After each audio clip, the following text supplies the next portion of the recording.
아멘. 오늘 기도대로 응답되는 예배 되기를 축원합니다.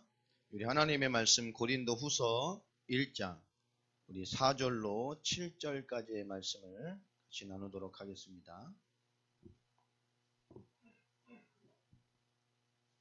고린도 후서 1장 4절로 7절까지의 말씀, 신약 페이지 수로 286페이지 전후에 있습니다. 찾으신 줄로 알고요.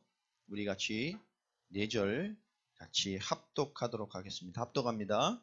우리의 모든 환난 중에서 우리를 위로하사 우리로 하여금 하나님께 받는 위로로서 모든 환난 중에 있는 자들을 능히 위로하게 하시는 이시로다. 그리스도의 고난이 우리에게 넘친 것 같이 우리가 받는 위로도 그리스도로 말미암아 넘치는도다.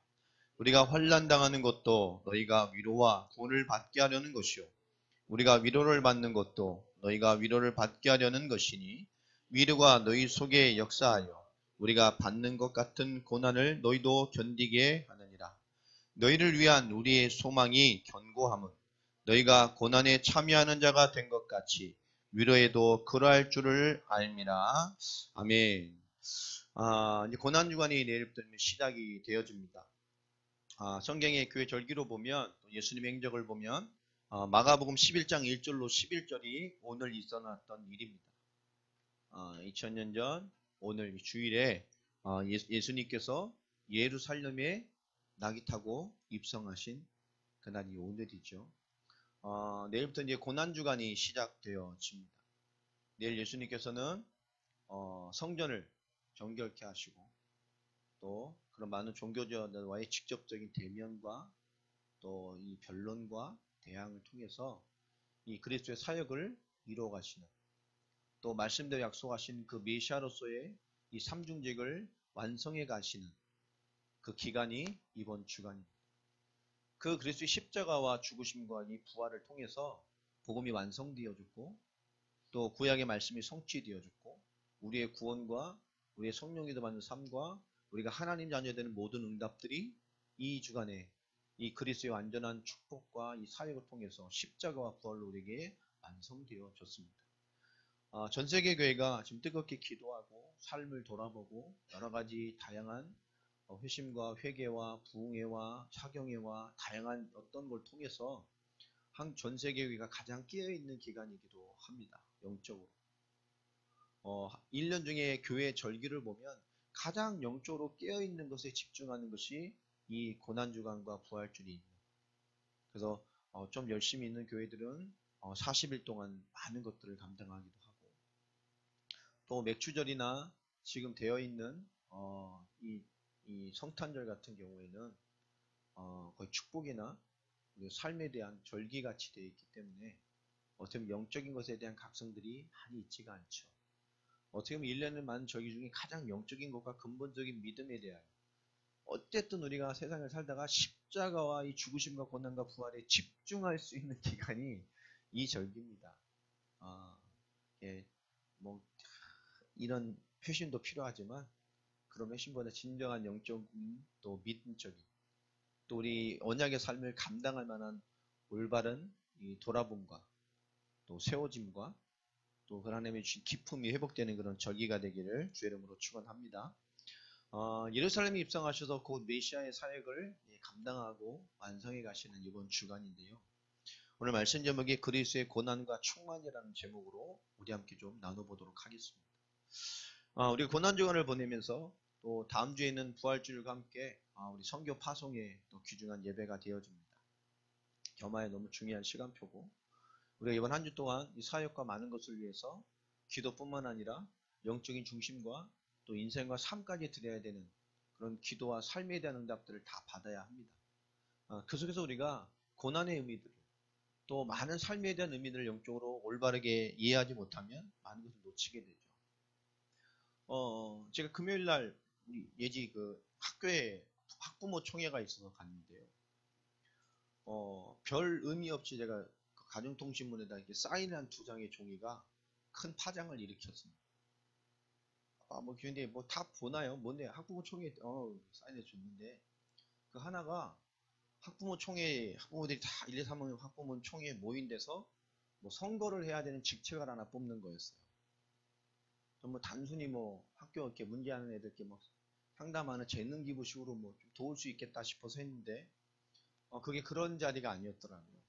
아주 막 학부모총회 갔다가 갑자기 이 교감 선생님한테 이렇게 따로 불려가서 뭐 지원한 사람들이 하면서 7명 앉아 있는데 뭐 이런저런 얘기 듣는데 이게 그냥 해야 될 일이 아니더라고요. 학교 폭력 뭐 자치위원인데요. 작년에만 그 이 학교에 14건의 학교 폭력이 일어나서 그 징계나 뭐 여러 가지 질처 이런 걸 다 심사하고 막 끝장 토론회 계획이 뭐 이런 중요한 자리더라고요. 그래서 무조건 일벌어 주면 와야 된대요. 작년 무조건 14번 오셨을 거 아니에요. 난상 토론, 끝장 토론 해가지고 막 도출해 내야 된답니다. 결과를 학생 징계라든지 차후의 대책이라든지 뭐 요새는 이게 굉장히 예민하대요. 뭐 선생님들이 관여할 수가 없다라고 얘기를 합니다. 어쨌든 뭐든 하나라도 신고가 되면 그 완벽한 끝까지의 결과를 다 조출해내야 되는데 학부모들이 다 해야 된다. 학교 결정에 대한 많은 것들을 학교의 중심적으로 할 수가 없다고 얘기를 하더라고. 그런가 보다. 난 그렇게 자주 올 수가 없는데 말이야. 부르면 와야 된대. 1년에 4번은 무조건 와야 되고 뭐 그렇더라고요. 뭐 이런 실질적인 얘기들을 막 교감선생님한테 듣다 보니까 고민이 되는가 봐요. 7명이 모인데 저 포기하겠습니다. 포기하겠습니다. 포기하겠습니다. 이게 참 더라고요. 몰랐더니 벌써 투표용지가 만들어서 이름이 다 남발이 되어 있는 거예요. 제 기호 4번. 졸제 기호 4번이 돼가지고 이런 분위기가 이거 이상하네. 내 마음이 너무 안 돼. 어떻게 말을 못 하겠는 거예요. 근데 총회로 올라갔는데 또 선거 유세를 해야 되는 소견 발표까지 저를 뽑아주십시오 이런 걸 해야 되는 거예요. 저는 어떻게 이 일을 한다고. 두 분이 너무 준비를 많이 해왔더라고요. 연설문을 써왔어요. 야 속으로 이런 빌어먹을 좀 잘 준비해서 왔으면 좋았을 텐데 전혀 모르고 왔으니까요. 앞에 서서 이렇게 너무 근엄하게 막 학생들의 막 인생에 대해서 막 어쩌면 자기 인생 스토리를 막 얘기하면서 하시는데 저는 할 말이 없어가지고 앞에서 인사했습니다. 안녕하십니까. 전 2학년 무슨 누구 이렇게 아빠 됩니다. 전 이런 자리가 아닌지를 모르고 왔습니다. 이런 자리에 갔으면 빨리 저희 사임이 안 했을 텐데 준비 많이 하신 분들 뽑아줬으면 좋겠다 얘기를 하고 학생에 대한 이제 학생 사이겠던 교육청과 관련된 일들 약간 얘기했어요. 그러나 기회가 되면 학생도 올바르게 도와줘야 됩니다. 처벌하거나 뭐 이런 문제가 아닌 그 인생을 향한 중요한 답을 줄 수 있는 사회를 해야 된다. 세상이 복잡하고 문제 많지만 정말로 올바르게 도울 수 있는 문제를 문제로만 보는 게 아니지 학생 올바르게 인생 전체를 케어줄 수 있는 그런 선택들을 해줄 수 있는 그런 어른들의 좋은 현명한 그런 자취회가 됐으면 좋겠다. 그리고 인사드리고 들어갔죠. 이제 개표하는 대로 오라 그러는데 저 개표하는 선생님 만나서 이런저런 얘기를 하고 있었어요. 담임 만나서. 그리고 집에 오는데요. 전 뽑힐 생각도 없었고 근데 선생님한테 문자가 왔더라고요. 학생 부임 선생님한테 당선되셨습니다.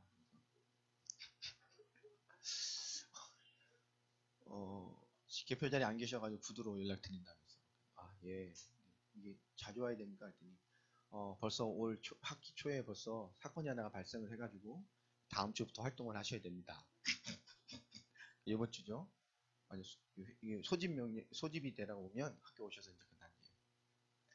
많을 때 막 6시간쯤 막 끝장 토론을 하는가 봐요. 막 선생님하고 학부모도 앉혀놓고 그래요. 주로 몇 시 합니까? 이제 근무하시는 분 이런 분이 많아서 주로 5시나 6시에 시작을 합니다. 몇 시까지 하나요? 보통 9시. 심한 경우는 뭐 11시 넘어까지 끝난 경우도 있고. 최고의 건 언제입니까? 오후 점심 먹고 시작해가지고 12시 자정까지 한 적도 있다 그러더라고요. 그래요. 일단 알겠습니다. 요번 주에 꼭 해야 됩니다. 그러니까 왜냐면 다음 주에 제가 그 다음 주에 제가 없어요. 다음 주에 꼭 해야 제가 참여할 수 있습니다. 참고하겠다고 얘기하시더라고요. 하나님 주신 기회가 뭘까라는 생각을 좀 하다가 하나님 전도에 대한 계획을 좀 많이 생각해 보게 됐습니다. 선생님들에 대한 이 선생님들이 이 학생 문제에 대해서 이 골머리를 썩고 있더라. 어떻게 대처할 수가 없다라고 관여할 수가 없다라고 얘기하더라고요. 더 큰 문제는 뭐냐? 학부형도 지금 학교 통제할 수가 없다라고 얘기를 하더라고요. 그래서 하시는 말씀이 교감선생님의 얼굴을 보는데 이 교육자로서의 자부심과 이런 게 있는 게 아니라 교육자로서의 회한이 막 수고하고 무거운 짐진 자들. 쉬운 일이 하나도 없다면서. 분명히 이거 사고 친 건데 그 부모들이 뭔가 의견을 제시하면 들어줘야 된대. 교육청에다 막 이거 뭐 걸고 막 경찰에 뭐 걸고 막 그래서 너무너무 힘들다는 거예요. 저희 너무 힘들다. 학생 됐는데 그 부모도 힘들고 막 이 일 듣는데요. 얼굴이 막 힘들게 생겼어요. 평생 학생부장 선생이 있는데 자기가 억지로 건면해서 앉혔대요. 다 안 하려고 그랬어요. 학생 상담하는 게 너무 힘들대 선생님. 아, 그렇구나. 전부 다 안 하려고 합니다. 그렇구나. 근데 여러분들 이 힘든 일을 여러분이 지원해 주셔서 너무 고맙다면서 난 이런 건지 몰랐어. 너무 감사드린다. 작년에는 학부모들이 지원을 안 해줘가지고 너무너무 애를 먹었네. 이번에 7분이나 지원을 해줬어. 2분만 뽑아야 되는데 다 이 선거를 할 수 있는 이렇게 많이 학교에 이 마음가짐을 담아서 고맙다. 난 이런 분위기인지 모르고 왔는데 여기 해봤습니다. 평생 직장생활하고 평생 여부라는 교사하면서도 즐거움과 낙이 없어요. 그러니까 선생님들이 낙이 없어요. 여러분 우리가 신앙생활을 합니다. 우리 신앙생활의 즐거움과 인생에 대한 해답과 하나님의 평강과 은혜가 있는 그런 신앙생활이 되기를 또 바랍니다. 자, 그리스도의 고난, 이 한 주간입니다. 이 그리스도의 고난, 이 그리스도의 죽으심과 부활은 이 복음의 핵심입니다.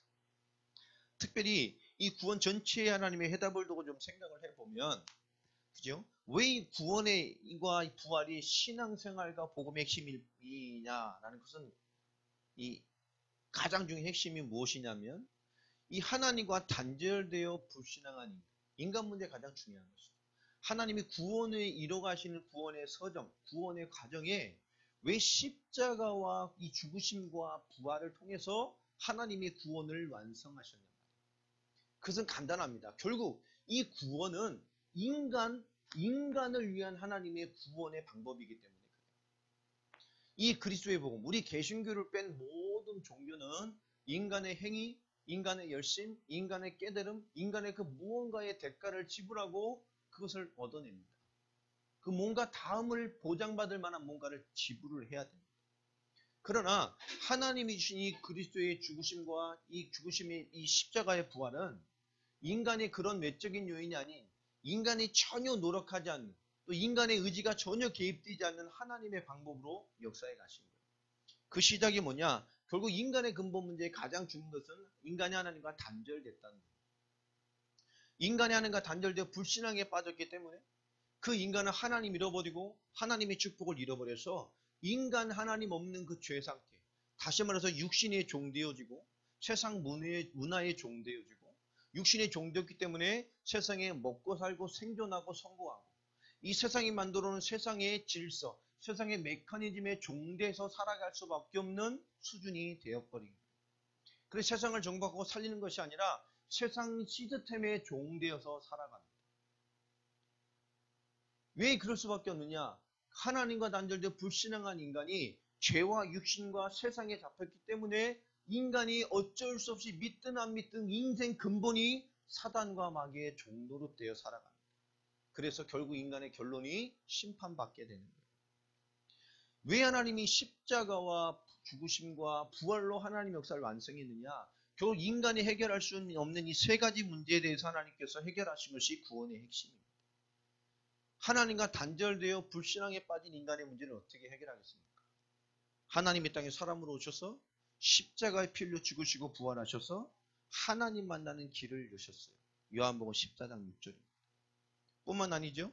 그분이 십자가와 부활로 죄와 육신에 잡혀서 살아가는 것 자체가 죄요. 살아갈수록 죄가 더 커지고 살아간 만큼 죄와 저주와 재앙에 잡혀서 이후에 심판받을 수밖에 없는 진노의 대상인 죄에 잡힌 육신에 잡힌 인간을 죄와 사망의 법에서 완전히 해방해 버리셨습니다. 로마서 8장 2절 말씀이죠. 요한복음 5장 24절에는 아예 죄와 사망의 법에서 뿐만 아니라 우리를 이 죽음에서 사망에서 생명으로 옮겨버리셨어요. 자, 하나님 만나 죄 문제가 해결된 인간은 자연스럽게 뭡니까? 그 사망과 죄의 근본되는 사단에 대해서도 승리하게 됩니다. 인간의 문제는 하나님 떠난 것인데 그 떠난 문제의 근본이 뭐냐? 인간이 죄에 잡힌 거죠. 그 죄의 근본은 뭡니까? 그 죄와 그 불신앙의 배경에는 보이지 않는 사단의 역사가 잠겨져 있습니다. 이 사단은 모든 죄의 근본이고, 이 사단은 모든 죄의 악이고, 사단은 이 죄로 말미암아 하나님과 단절되도록 모든 피조 세계에 역사하고 있다. 이 그리스도로 말미암아 요한일서 3장 8절에 마귀의 일, 죄로 말미암아 마귀에게 잡혀 살 수밖에 없는 인간의 죄 문제, 이 마귀의 일을 끝내버리셨어요. 하나님의 아들이 나타나신 것은 마귀의 일을 멸하려 하십니다. 요한일서 3장 8절, 이 핵심의 구조를 통해서 우리를 하나님의 자녀 만들어 놓으신 겁니다. 요한복음 1장 12절에 영접하는 자 곧 그 이름을 믿는 자들에게는 하나님의 자녀가 되는 권세를 주셨으니, 하나님 자녀 된 것도 감사한데 권세를 주셨죠. 이게 무슨 말이죠? 이 그리스도의 완전한 은혜와 그리스도의 완전함이 우리에게 같이 임해 있게 됩니다. 그래서 이 그리스도의 완전한 사역을 이루시고, 이 고난주간의 죽으심과 부활로 하나님 떠난 문제, 죄 문제, 사단 문제를 완전히 구원으로 완성하시고, 이 그리스도를 믿는 자에게 하나님 자녀 되는 권세의 축복을 허락하실 뿐만 아니라 부활의 역사를 통해서 이루신 것이 뭐냐? 이 부활로 말미암아 참 선지자, 참 제사장, 참 왕 되신 메시아 그리스도의 사역을 완전히 성취하셨음을 선포한 것이 부활입니다. 그분이 부활하심으로 말미암아 그리스도의 사역이 완성되셨음을 선포하십니다. 사망의 세력이 무너졌고 죄 문제가 끝났고 하나님 떠난 모든 문제가 끝난 그리스도의 사역이 완성되었으며 그리스도의 승리하였으며 그리스도께서 모든 것을 이루셨다는 것을 선포한 것이 부활입니다. 그분이 십자가에 죽으심으로 모든 것을 이루시고 부활하심으로 완전한 궁극적인 승리를 선포하셨어요. 요한복음 19장 30절에 십자가에서 죽으실 때 마지막 하신 말씀이 내가 다 이루었다라고 말씀했습니다. 그 완전한 이루심의 완전한 승리를 선포하신 것이 부활이에요. 우리는 메시아 그리스도의 그 십자가와 부활을 통해서 하나님 떠난 문제, 죄 문제, 사단 문제, 그것 때문에 와 있는 모든 인간의 문제를 해결받고 하나님 만나 하나님의 자녀 돼서 이 세상을 살릴 수 있는 빛의 자녀로서의 모든 응답을 받은 자들입니다. 그것이 완성됐음을 이 부활로 선포하셨어요. 우린 그 승리가 와 있는 인생들입니다. 여러분, 승리의 온전한 확신이 있게 되길 바랍니다. 여러분, 자신과 세상과 사단의 역사에 대하여 승리한 자들이요. 아멘입니까? 옆 사람 한번 보세요. 승리한 사람같이 생기셨는데. 예. 눈빛이 별로 안 좋으면 얘기해 주세요. 승리하라고. 입은 아멘인데 이게 이 눈이 아멘이 아닌 사람들이 있잖아요. 뭔가 확신 없는. 그렇죠. 잘하면서도 죄진 듯한 뭐 그런 거 아닙니까? 운전하다 경찰서 보면 괜히 죄도 안 졌는데 이렇게 자신을 점검하게 되고 운전을 점검하게 되는 것처럼. 하나님의 말씀이 오늘 고난주간의 시작앞에 좀 생각해 보겠습니다. 이 고난주간에 우리가 무엇을 생각해 봐야 되느냐? 여러분, 자신을 돌아보는 고난주간에 그런 시간표 필요합니다. 그러나 이 고난주간에 나의 그동안의 죄와 죽으심의 고난 앞에 내 죄 때문에 죽었는데, 내 죄 때문에 죽으셨는데, 이 죄의 많은 나를 구원해 주셨는데 내가 주님 앞에 올바르게 살지 못하고, 이런 자신을 돌아보는 고난주간, 이런 것도 필요하겠습니다만은 정말 고난주간에 우리가 무엇을 되돌아봐야 되느냐? 올바른 되돌아봄의 가장 중요한 덕목은 자신의 영적인 건강을 되돌아보는 겁니다. 그리스도의 십자가의 이 고난과 죽으심으로 하나님 떠난 불신앙과 죄와 육신과 사단과 세상의 종되어 심판받을 수밖에 없는 모든 문제를 주님이 끝내셨어요. 아멘입니까? 끝내셨어요. 또 끝내도록 나를 돌아보고 회개해서 의탁해야 되는 게 아닙니다. 끝냈습니다. 아멘입니까? 죄 용서가 아닙니다. 우리 죄 문제를 끝내버렸어요. 죄와 사망의 법에서 완전히 해방해버렸습니다. 사망에서 건져내서도 그의 사랑의 아들의 나라로 옮겨버렸습니다. 맞습니까? 우린 하나님 떠난 것도 죄의 종이 된 것도 마귀의 자녀 된 것도 이제 다 끝난 겁니다. 하나님이 끝냈다고 말씀하고 하나님의 자녀가 되는 권세를 주셨고 그리스도의 모든 일을 완성하셨음을 승리로의 부활로 선포하셨어요. 그런데 우리는 그 엄청난 복음을 무엇으로 바라봅니까? 자신을 돌아보는 수준으로 늘 적용하고 있습니다. 끝났다니까요. 왜 끝났음에도 불구하고 날마다 이 자질구리한 인간의 많은 것들을 잡고 있습니까? 자신의 영적인 건강을 돌아보시기를 바랍니다. 이 복음이요. 육신의 경건으로 되는 게 아니에요. 이 복음은 철저히 회개하고 나를 되돌아보고 하나님의 사람으로 플랜을 짜고 이 큐티의 스케줄을 짜서 뭘 이런다고 되는 게 아닙니다. 복음은 뭐로 되죠? 하나님이신 이 그리스도의 복음이 진실로 믿어지는 것으로 나와지게 돼 있어요. 그리스도께서 모든 문제 끝내셨습니다. 복음의 능력은 육신의 경건을 통해 얻어지는 게 아닙니다. 이 복음의 삶으로, 복음으로 살고자 하는 그 주체의 힘, 그리스도로 말미암아 살고자 하는 그 중심이 경건이에요. 정말로 말씀으로 살고자 하는 힘, 믿음 때문에 살고자 하는 힘, 정말로 믿어지니까 나와지는 삶, 그게 신앙생활이고 믿음입니다. 이 시대 믿음을, 경건을 많이 강조합니다. 여러분, 경건의 핵심이 뭘까요? 복음 육신으로 되는 게 아니라니까요. 복음으로 살고자 하는 힘입니다. 그게 경건이에요. 그리스도로 살고자 하는 힘이에요. 하나님의 말씀과 영적인 것으로 살고자 하는 그 힘이 경건입니다. 여러분, 이 앞에 서시길 바랍니다. 내가 연약하다고 느껴요? 그러면 뭐죠? 복음으로 살기에 우리는 뭐요? 하나님 앞에 서야 돼요. 삶을 되돌아보는 게 아닙니다. 자신의 영적인 믿음의 생명력을 우리는 되돌아봐야 돼요. 내 영적인 믿음의 생명력이 어떤가? 잠자고 있냐? 죽었냐? 죽을 수는 없죠. 영이 마취되어 있냐? 꼭 마취된 자 같은 데 있죠. 여러분, 자고 있습니까? 내 영적인 믿음의 생명력이 있는지 없는지. 이 말은 뭐죠? 나를 무엇이 주장하는지를 봐야 됩니다. 내 속사람과 감정과 판단과 내 삶에서 나를 주장하는 가장 중요한 감정과 우리 마인드가 뭔지, 내 삶을 움직이는 가장 격동하는 게 뭔지를 깊게 찾아서 내 영적인 믿음의 생명력을 되돌아봐야 돼요.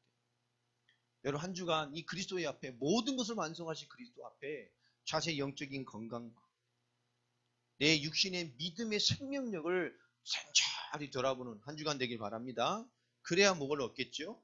자, 이 믿음이 죽었는데 회개한다고 되냔 말이에요.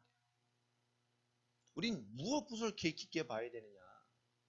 우리의 믿음의 삶, 영적인 것이 이 침체되는 것을 올바르게 발견하지 않으면 많은 것을 놓치게 됩니다. 그래서 이 믿음이 잠자는 것을 회개하고 우리의 믿음이 죽은 것 같이 사는 것에 대한 진정한 통찰력과 회개가 있어져야 돼요. 이 믿음이 늘 낙심되어 있고 무너져 있는 것을 올바르게 발견하고 십자가로 끝내시고 부활로 승리하신 그리스도를 다시 바라봐야 됩니다. 내 흔들리고 무너진 삶 인정하는 거 필요합니다. 근데 거기에 뭐가 있어야 되죠? 용서가 아닙니다. 십자가 부활로 완성하시고 끝내시고 승리하신 그리스도의 복음의 믿음이 얹혀져야 돼요.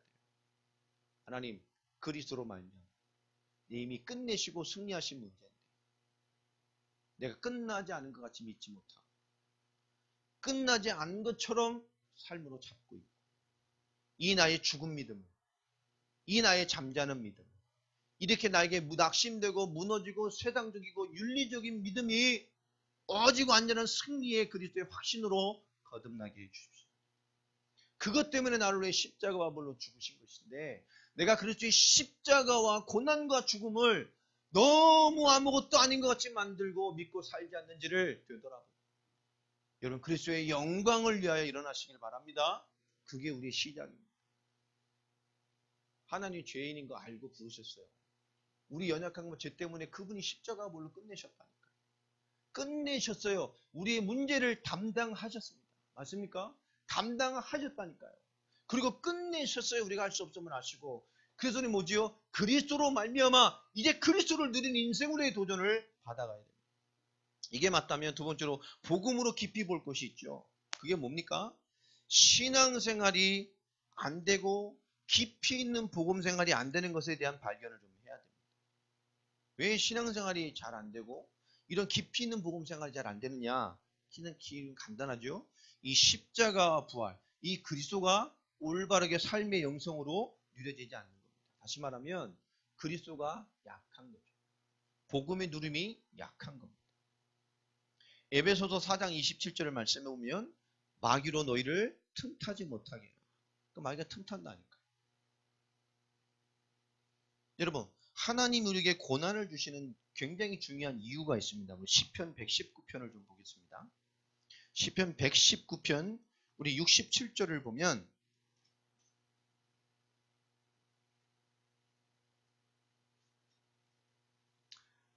자, 이 시편 기자가 이 고난이라는 것을 앞에 두고 정말 하나님 앞에서 많은 응답들을 찾아낸 그 고난의 올바른 이유와 내용과 열매, 결론에 대한 얘기를 정의를 합니다. 시편 119편 67절에 보면 고난당하기 전에는 내가 그릇 행하였더니 이제는 주의 말씀을 지키나이다.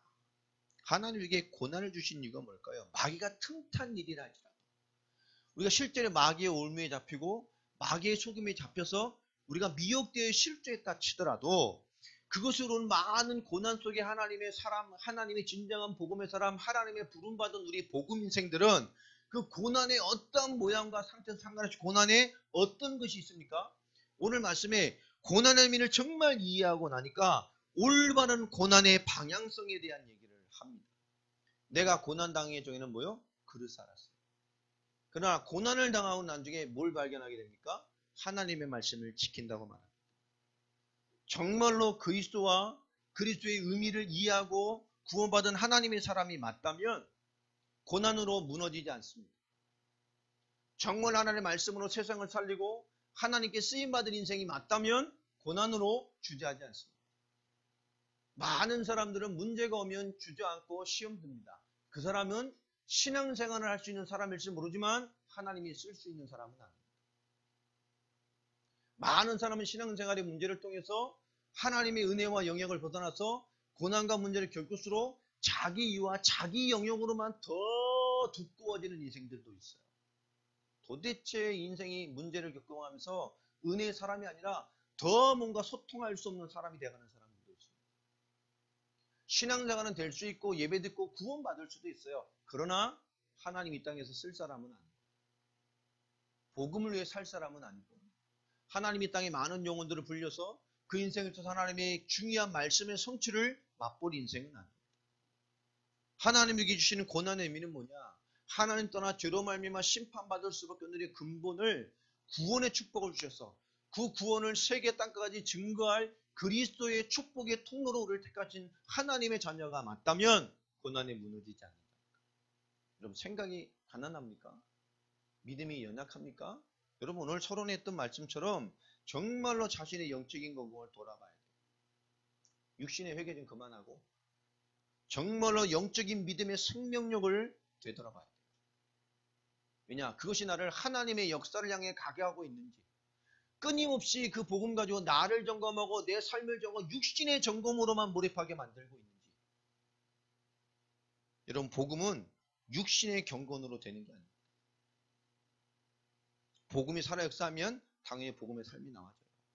믿음이 충만하면 당연히 믿음의 삶이 나와져요. 정말로 은혜가 충만하면 기도하는 영적인 삶은 나와집니다. 그것을 해야 영적인 삶이 되는 게 아니에요. 여러분 시편 우리 119편 71절에 보면 이것에 대한 또 다른 얘기를 합니다. 고난이 뭐죠? 올바른 방향성에서 하나님을 발견하게 되는 것인데 이 하나님의 목적이 고난에 숨어 있다고 얘기를 합니다. 71절에 보면 고난 당한 것이 내게 뭐라고요? 유익이라. 왜요? 진짜 발견한 거예요. 진짜 하나님의 사람이라면 무너지지 않습니다. 이로 말미암아 내가 주의 율례들을 배우게 되었나이다. 하나님이 고난을 주시는 목적, 하나님이 고난을 통해서 우리를 인도하시는 그 방향이 뭡니까? 바로 이거예요. 하나님의 말씀, 하나님의 사람으로서 세워지는 거예요. 그러니까 문제 와서 넘어지는 사람은 신앙생활 되고 구원은 받을 수 있지만 하나님이 쓸 사람이 아니에요. 정말 하나님께 쓰임받는 사람은 무너지지 않습니다. 그 속에서 뭐죠? 하나님이 주신 올바른 방향. 그것을 통해서 무너지는 것이 아니라 그걸 통해서 뭐요? 하나님의 정말로 원하시는 것을 찾아내게 돼요. 그걸 통해서 뭐죠? 하나님이 내 인생의 목적을 발견하게 돼요. 하나님의 인도를 찾아내게 됩니다. 그것을 배우고 익혀서 그것이 내 것 되어진다니까요. 아, 그렇구나. 자, 92절에 보면 그 마지막 열매에 대한 얘기가 나오죠. 이 고난의 열매가 뭡니까? 주의 법이 나의 즐거움이 되지 아니하였던 내가 내 고난 중에 뭐 했을 거예요? 멸망하였을 것이다. 여러분, 이 우리에게 주는 삶의 많은 고난이 하나님 주신 영적인 역사로 연결되지 않으면 문제에 눌려 죽습니다. 하나님의 역사, 하나님의 일, 하나님의 소명을 감당해낼 수가 없어요. 하나님 우리에게 주신 이 고난의 의미, 그리스도의 고난을 또 뭐와 연결되죠? 하나님의 말씀에 순종하여 인간 구원이라는 하나님의 뜻을 이루어내는 방향으로 예수님도 고난에 순종을 하셨어요. 죽기까지 100% 순종하셨습니다. 특별히 우리 107절을 보면 이런 말씀을 또 하지요. 나의 고난이 매우 심하오니 여호와여 주의 말씀대로 나를 살아나게 하소서. 그런 것을 깨달았음에도 불구하고 지금 고난이 어떤 상태입니까? 위중한 상태에 있는 거예요. 그런데도 지금 그 상태에서 어떤 답을 기대하고 있습니까? 하나님의 말씀, 내가 살아나도록. 여러분, 우리가 올바른 하나님의 사람이라면 고난이라는 건 현실행 앞에 무너지거나 퇴보하거나 낙심하지 않습니다. 그것이 하나님이 주시는 올바른 방향을 찾고 하나님이 내 삶에 요구하시는 목적을 찾고 하나님 나를 인도하고 내 인생에 궁극적으로 나타낼 열매가 되어지는 하나님의 음성과 축복으로 만들어가는 사람입니다. 그러니까 우리 문제가 왔을 때 더 큰 하나님에게 하나님 응답을 받으세요. 하나님 나를 향한 인도를 찾는 시간입니다. 하나님의 진정한 음성을 받는 시간이죠. 하나님, 내가 지금 너무 문제가 많습니다. 그러나 나에게 주의 말씀대로 나를 살아나게 해주십시오. 잠언서 우리 15장을 한번 찾아봐 보면요. 잠언서 15장 15절을 보면 또 이렇게 말씀을 합니다. 고난받는 자는 그 날이 다 험악하나 마음이 즐거운 자는 항상 모여 잔치 않는다. 여러분, 그냥 고난이라는 시간표에 머물러 있는 자가 되지 않길 바랍니다. 다 험악해진다. 인생도 삶도 마음도 말도 인격도 인성도 늘 험악해. 그러나 이 고난 속에 있는 이 복음의 의미와 이 복음을 향한 충분한 의미, 하나님의 계획을 발견할 올바른 믿음과 하나님의 사람이라면 어떻게 되죠? 즐거운 자는 항상 잔치하는 거예요. 끝없이 응답을 받고 하나님의 은혜와 응답으로 삶의 시간표를 풀어간다는 겁니다. 여러분, 육신적인 의미가 아닌 올바른 영적인 부여함이 여러분에게 있게 되길 바랍니다. 여러분, 성장하지 못하는 것에 대한 답을 주시고 우리의 한계를 부수는 답이 되고 우리의 틀을 깨는 답으로 하나님 우리에게 문제와 고난과 환난의 시간표를 주시는 거예요. 여러분, 문제로 망할 수 없는 존재입니다. 아멘입니까? 그 환난으로 망할 수 없는 존재입니다. 맞습니까? 세계복음화를 완성할 자라는 거예요. 우리가 복음 가진 하나님의 사람의 완전한 결론을 주신 자라는 계획을 잘 붙잡고 있어야 돼요. 아브라함의 인생처럼. 아브라함의 하나님 역사하셨죠. 오늘 좀 깊게 생각해 볼 문제는 우리 시편 73편을 좀 한번 보겠습니다.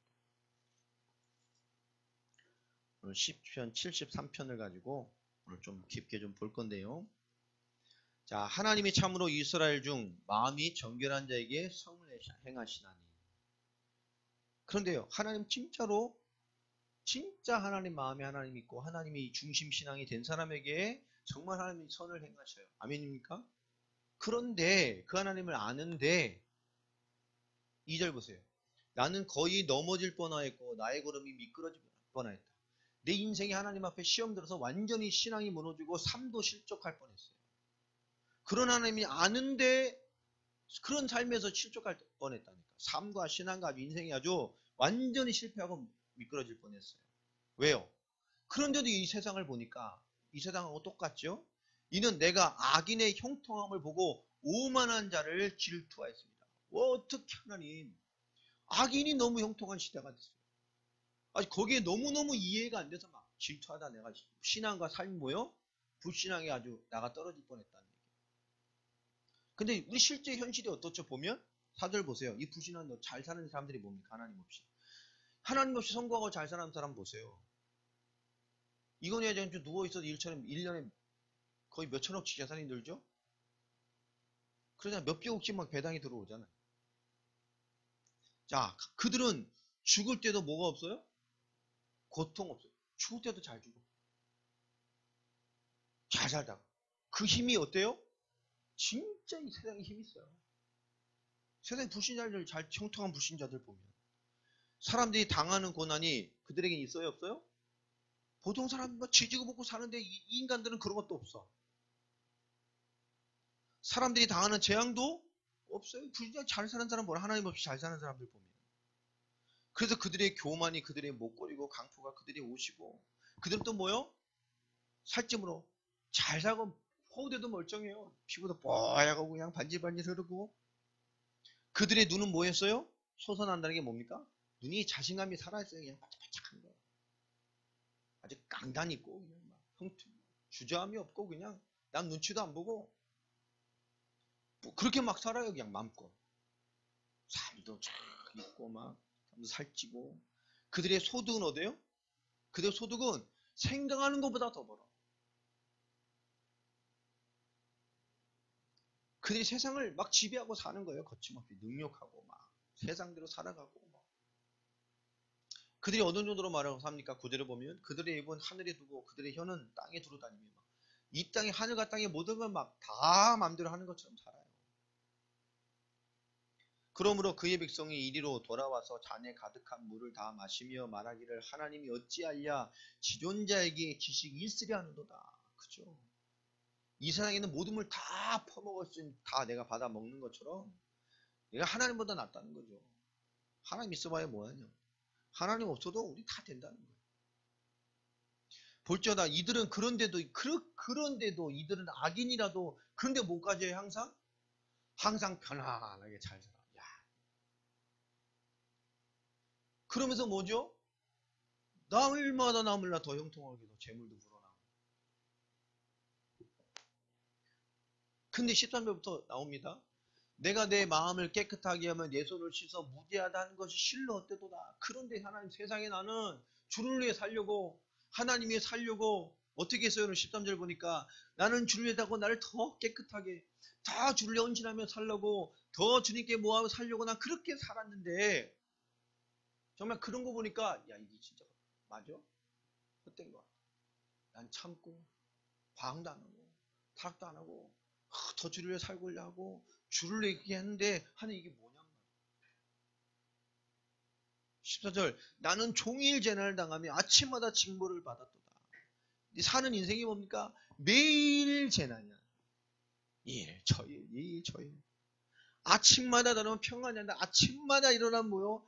아이고 또 한 아이고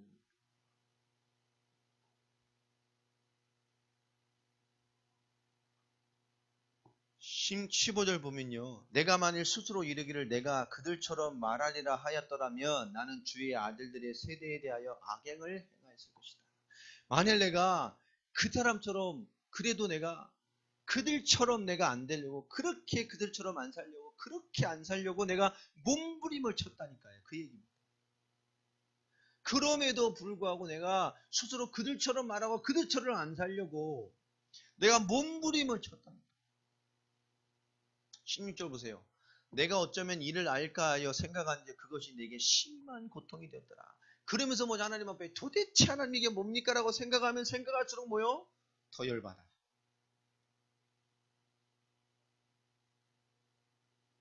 이 인생이라니까요. 참 솔직하죠. 이 사람 정말 못 깨달았어요. 그런데 17절부터 믿어보세요. 17절부터 핵심이 나옵니다.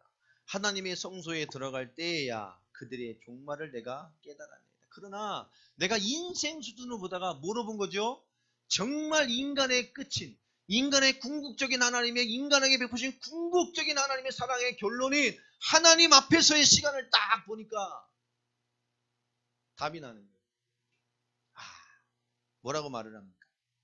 내가 성소에 들어갈 때야 그들의 종말을 내가 진짜 하나님 만나는 기준 내가 하나님 앞에 섰을 때 그거를 되돌아보니까 비로소 깨달아집니다. 주께서 참으로 그들을 미끄러운 것에 두시며 파멸에 던지시니 그게 형통한 게 아닙니다. 아슬아슬하게 있는 거예요. 지금 그들이 어찌하여 그리 갑자기 황폐되었는가 놀랄 정도로 그들은 정멸했다. 아슬아슬하게 버티다가 주님 앞에 딱 서는 순간 어떻게 되죠? 완전히 끝이에요. 그걸 본 겁니다. 우리의 기준이 뭐죠? 하나님의 앞에서요.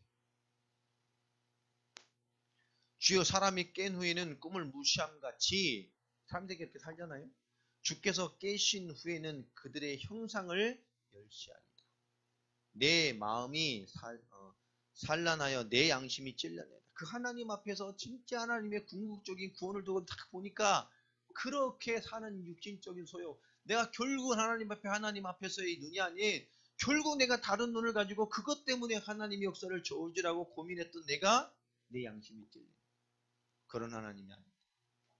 내가 이같이 우매의 무지함으로 주 앞에 내가 짐승 같습니다. 진짜 답을 찾았죠? 23절에 보면 내가 항상 주와 함께하니 주께서 내 오른손을 붙드셨나이다. 여러분 답을 찾았어요. 항상 주님이 나와 함께합니다.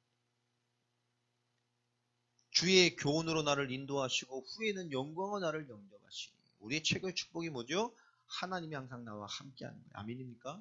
이게 우리의 축복이에요. 고난과 환난도 하나님의 인도와 계획과 하나님의 역사로 우리 이끌어 가셔요. 우리가 막 불신자비에 막 허덕이고 막 정신없는 것 같은데 그게 아니라니까요. 하나님과 함께 하나님의 뜻이 이루어지는 방향으로 가고 있는 거예요. 하나님 앞에서의 뭔가를 놓치고 나니까 그런 이중적인 뭔가에 엄청난 고민을 한 겁니다. 여러분 고난 주간에 정말 복음 앞에서 하나님 앞에서의 중요한 삶과 생각과 삶의 원리들이 찾아지기를 바랍니다. 정말 하나님 앞에 찾으니까 내게 진짜 축복이 뭡니까? 저렇게 위태하게 살다가 모든 게 끝나는 시간표가 올 것인데 영원한 하나님 앞에 시간표가 올 것인데 정말 축복이 뭐냐니까요. 내가 하나님과 함께 하는 겁니다. 하나님이 나를 주 오른손으로 붙들고 있는 거예요. 내 삶의 주관자로 계신 겁니다. 그게 가장 안전한 거예요. 그러니 뭡니까? 24절에 주의 교훈으로 나를 인도하시고 말씀의 인도를 받고 말씀으로 살고 말씀으로 심었고 말씀으로 세상과 삶의 모든 것들을 볼 수 있는 그 인도받는 후에 영광으로 나를 영접하실 겁니다.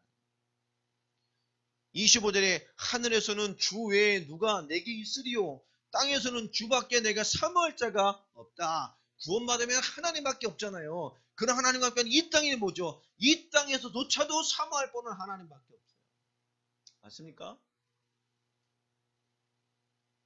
내 육체와 마음은 쇠약하나 하나님은 내 마음의 반석이시고 나의 영원한 분기십니다. 아멘입니까? 우리 답이 보이는 것에 있지 않아요. 무릇 주를 멀리하는 자는 망하리니 음녀같이 주를 떠난 자를 주께서 다 멸하실 것이다. 28절에 하나님께 가까이 함이 내게 복이라. 아멘입니까? 내가 주 여호와를 나의 피난처로 삼아 주의 모든 행적을 전파할 것입니다. 아멘입니까? 하나님이 나와 함께하는 게 복이랍니다.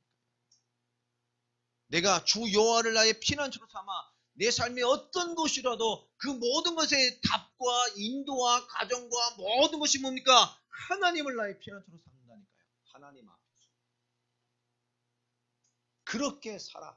그것으로 삼아서 나의 모든 행정. 내 인생이 뭐가 되도록요? 증거되도록 증인으로, 제자로, 전파될 자로 인생으로 살겠다는 겁니다. 여러분 이게 우리에게 주는 고난의 의미입니다. 그리스도의 궁극적인 승리가 우리에게 와 있어요. 그래서 하나님은 하나님의 사람으로, 하나님의 구원의 사람으로, 하나님의 영원한 삶의 가치를 가지고 있는 인생으로서의 눈과 중심이 우리에게 깊게 뿌리 내려져 있어요. 오늘 본문인 고린도후서 1장 4절로 7절까지 이어서 8절 9절을 보면 형제들아 우리가 아시아에서 당한 환난을 너희가 모르기를 원하지 아니하노니 힘에 겹도록 심한 고난을 당하여 살 소망까지 끊어지고. 왜 이 말을 했을까요? 정말로 살 소망이 끊어질 만큼 어떤 것도 해결되지 않을 만큼 엄청난 그들은 고난과 위협과 어려움을 당하고 있었어요. 어느 정도였냐? 9절에 보면 우리는 우리 자신이 뭘 받은 사람처럼요? 사형 선고를 받은 줄 알았다고 말합니다. 그 정도. 이는 우리로 자기를 의지하지 말고 오직 죽은 자를 다시 살리시는 하나님만 의지하게 하십니다. 그런 엄청난 순간에 그들은 잡은 이 고난을 뭘로 했었겠습니까? 끝났구나가 아니죠. 뭐만 바라보도록요? 그렇죠. 죽으면 어때? 죽었자를 다시 살아나기도 할 수 있는 하나님. 그런 하나님. 모든 만물의 주권을 가지고 모든 생명을 주관하시는 그 하나님만 의지하게 하십니다. 이게 우리 신 고난의 가장 중요한 목적입니다. 극심한 아시아의 고난을 통해서 하나님이 이렇게 답을 주셨어요. 그런데 오늘 말씀에서 쭉 보면 4절부터 보면 중요한 두 단어가 계속 반복되면서 비교되어집니다. 4절부터 환난. 그 환난과 뭐가 중복되죠? 하나님께 받는 위로.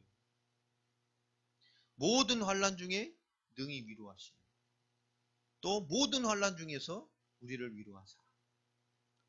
5절에 보면 그리스도의 고난이 우리에게 넘친 것 같이 우리에게 넘친다니까. 또한 뭐가 있습니까? 우리가 받은 위로도 그리스도로 말미암아 넘친다. 그리스도의 고난, 그리스도의 위로. 6절에도 환난당하는 것도 위로와 구원을 받게 하는 것이고. 여러분, 환난 받는 게 뭐라고요? 위로와 구원을 받게 하는 것이고.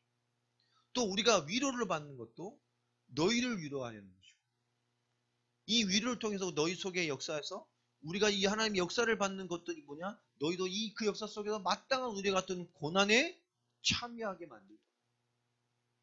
여러분, 고난과 위로와 환난과 위로. 그리스도의 고난과 그리스도의 위로. 여러분, 그리스도의 위로가 여러분을 주장하게 되기를 축복합니다. 여러분, 그리스도의 고난과 충만, 그것은 그리스도의 위로입니다. 모든 환난 중에 우리를 위로하사 우리로 하여금 하나님께 받은 위로로 모든 환난 중에 있는 자들 능히 위로하게 하시는 하나님. 3절에 보면 그 하나님이 그렇게 설명하죠. 왜 하나님을 찬송합니까? 찬송하리로다. 그는 우리 주 예수 그리스도의 하나님이시오. 자비의 아버지시오. 모든 위로의 하나님이시며. 아멘입니까? 여러분, 고난을 통해서 하나님 내 삶에 던져주는 진정한 위로로 자신과 세상과 오늘의 모든 시간표를 능히 하나님의 역사로 바꿔갈 수 있는 고난 속엔 하나님의 가장 큰 충만을 찾아내는 하나님의 사람들로 세워지시기를 주 예수 그리스도 이름으로 축복합니다. 아멘. 기도하겠습니다. 하나님 감사를 드립니다. 오늘 우리에게 말씀을 허락하여 주시고 그리스도 예수 안에 하나님 역사 왕답을 따라가 살아갈 증인으로 우리를 부르시고 세우심을 감사를 드립니다. 오늘도 성령의 충만함을 허락하여 주시고 하나님의 은혜의 풍성함이 넘쳐나며 그리스도 예수의 그 고난과 죽으심을 육신과 삶을 되돌아본 것을 넘어서서 우리의 영적인 건강과 우리의 영적인 믿음의 생명력을 되돌아보며 이 고난의 위로와 하나님의 충만과 하나님의 기품으로 더 충만해지는 고난주간의 영적 비밀을 누리는 주역들이 되게 하여 주시옵소서. 권세 있는 주 예수 그리스도의 이름으로 기도합니다.